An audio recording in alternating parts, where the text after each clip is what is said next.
My name's Aaron. Welcome back to my channel. How are you? I'm fantastic and I'm doing really well. And today, from the house of Prada, I think it's Prada Beauty, I'm reviewing Paradoxe. Paradoxe Radical Essence Eau de Parfum. This is £160 for 90ml. So this is the iconic triangle flagon. Sits on its side for an offside. I'm reading about that correct. Floral scent is full of compelling layers with floral, amber, and woody notes coming together to create an enveloping aroma that captivates with its enigmatic complexity and warming base. Apologies, it's quite difficult to read this. Do we have our bottles of Radical Essence by Prada? Are we gauged with a higher self? Let's get testing. So there's a reason why I'm reviewing this. I'm going to go over it. And I am not going to be doing massive sprays because this is so strong.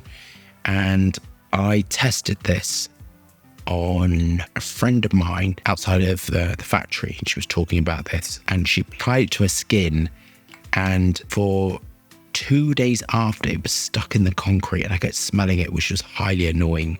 This is so strong. So I'm going to apply one spray because I've done the sillage and stuff outside. So I'm going to apply one tiny spray to my arm and then I'm going to be annoyed and have a shower. So I'm going to do one little spray. Very powerful. So what I'm going to say, this is so powerful on my skin and what I've noticed, this is so powerful. Apparently it's for women and men. It's just undoubtedly rose-based. This hurts my nose. My nose and my brain, so I don't know how long this is going to be because it's so strong and it doesn't come off, and I think it's a testament to perfumery. And this is a little bit of I get a little bit of a thing where I think everybody seems to want as powerful as possible, explosive as possible, and all of this as possible. And the problem is, which is what's happening here, is it's overly synthetic, and I would love to see perfumery take a little back step and become more natural orientated. This just smells so synthetic, and that's how you get the sort of this as strong as possible screaming. So this has got that methyl enantholate in. So I really believe when the perfumers chose this, they went and selected all the raw materials that are the most powerful, the raw materials that are the most substantial, and just kind of put it together. I have no idea because I have no background information of that, but that's to me what it feels like, that it's chosen for to be super powerful. And methyl enantholate, as I've mentioned lots of times before, I should stop smelling it, is grapes, but it's so powerful, and you can buy 50% concentration to work with because, as I said before, it's crystalline at room temperature, and I hate heating it up because the whole building just smells of methyl enantholate.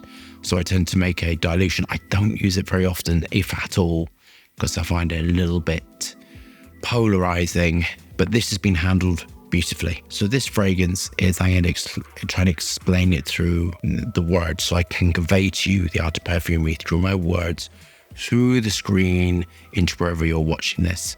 This is a amber, rose, floral, and you could say that it's kind of a bit plum-like, a bit Damasco-like.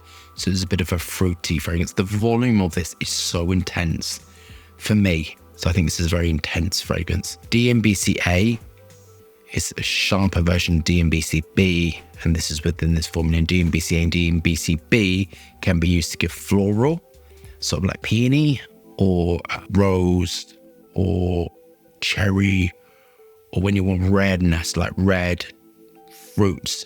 And DMBCA tends to be sharper, more pointed than DMBCB, which smells more rounded and more fruit-like. Sharp. So this is sharp. The geometry of this is so pointed because of the citronella and PEA and DMBC, and then the methyl enantholate is giving me this sort of pointed sharpness, notice me bitch sort of thing with it. Wood-like raw materials, tobacco-like raw materials in there. I wouldn't say tobacco, but it's kind of like wood. I'm trying to explain to people who picked at me before it didn't allow me to speak. Some raw materials I will, because I work with these raw materials every single day, I think of as wood, tobacco, all of these things, they move. And some raw materials I think of if I use them more within tobacco, wood, but they do sort of move. Raw materials can move right around this sort of block of when I'm doing this, I'm seeing a wheel. You've got floral, You know, they move. And then on the other side of flora, I think of as aquatic. But these raw materials can move here, there, and everywhere. And animal notes can move here, there, and everywhere. There's a big sphere of raw materials. And that's when I'm looking at, it's the sphere of all raw materials kind of moving. A bit like a Rolodex, actually. That's what's in my brain. Doing all that sort of stuff. That's the most annoying noise I've ever made. So I think of this as a bit tobacco-like, Damascus-like, plum-like. It's got some aqueous notes in it and that methyl nathrolate. Maybe I should try and work with the methyl nathrolate again. I just find it quite unbearable. I can't bear the whole factory smelling of it, to be really honest with you. Animal, wood, raw materials, wood-like raw materials. Onto my final thoughts. I think this is really expertly created, and I think whoever created this really knew their stuff. I have admiration of perfumery like this because this smells like hard work. This smells like people went to work and diligently worked at their craft, and I think it's paid off in this. The longevity of this is insane. As I said, I think 1 or 2 sprays were done outside my building, and I kept smelling it in the foyer of my building. So we have like a room with graffiti, and that's where we keep our raw materials. That's where the shop used to be. We don't have a shop anymore. So it permeated through the door, went onto the wall, and then was hanging around there. And I was really annoyed. Actually, I had to clean the floor. We have a floor cleaner. I love using the floor cleaner, actually. No idea why. Call her Veronica. I love using Veronica on the floor.